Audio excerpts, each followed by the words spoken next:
Hey Meredith, me again, jumping on to show you another option for an adventure in August for your family. Something that's adventurous, outdoorsy, really outgoing, gets everybody excited, and has a lot of things for kids to enjoy. So let me show you another wonderful trip, and that is the Galapagos Islands. This is in the country of Ecuador. You don't need any visas. You don't need any vaccinations. There's no jet lag. You're flying south to Quito, so it's quick. And it's just an amazing place. It's one of those once in a lifetime bucket list items. Highly suggest for families, especially in those early teenage years when they love adventure and they love snorkeling and they love, coming face to face with the penguin. So here is what I wanted to show you for August. Because we are just a few months away, there are so many last minute opportunities.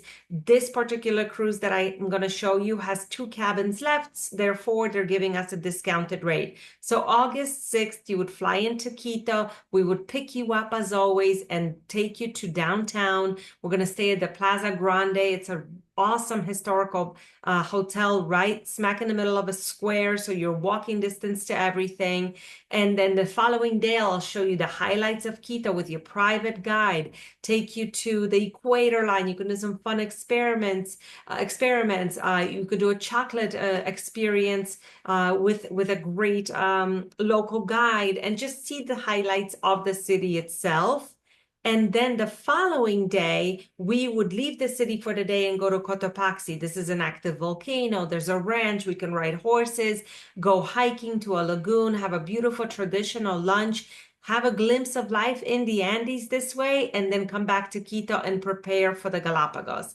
So now off we go to the islands. We take you to the airport, and our Galapagos assistant walks you through all the pieces, the getting the ID cards, the boarding passes, the entry tickets, getting you through customs, putting you on the flight. It's a 2.5 hour flight, and then you are there. You're in the archipelago, and my boat, the Horizon, will pick you up. The Horizon is a 16-person trimaran. It just means that it's a catamaran, but it has that third hull, super stable, built directly for the Galapagos, so it cruises nowhere else. And I love it because every cabin has balconies. And a balcony in the Galapagos is amazing because there's always something happening outside your window, either some kind of animal activity or some island is passing by. So it's really nice to have that indoor and outdoor space. You have 2 balcony cabins available on this cruise. It's a wonderful week-long experience. Everything is included. Galapagos trimaran is really great because that third hull makes it move much quicker, which means that you're spending less time traveling and more time on the islands.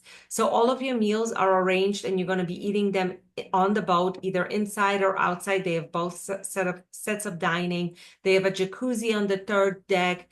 And as you see, the itinerary is extensive. You see so many sites. You get off the boat at least twice a day, and it will look like going on maybe on a morning hike to an island like Bartholomew, where you just on this Mars-like adventure, and then in the afternoon you're snorkeling, you're going on a boat and jumping into the ocean, or you're somewhere on a beach and you can snorkel right from the beach. There's penguins, there's sea lions, there's marine turtles, there's giant tortoises on land.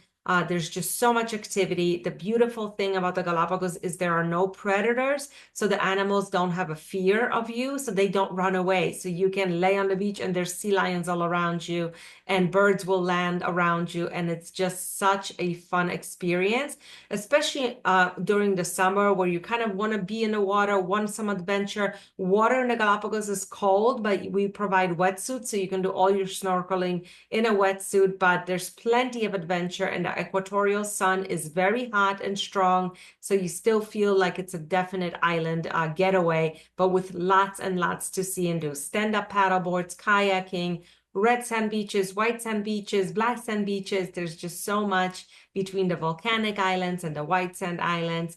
Lots of activities. So 7 days on the boat.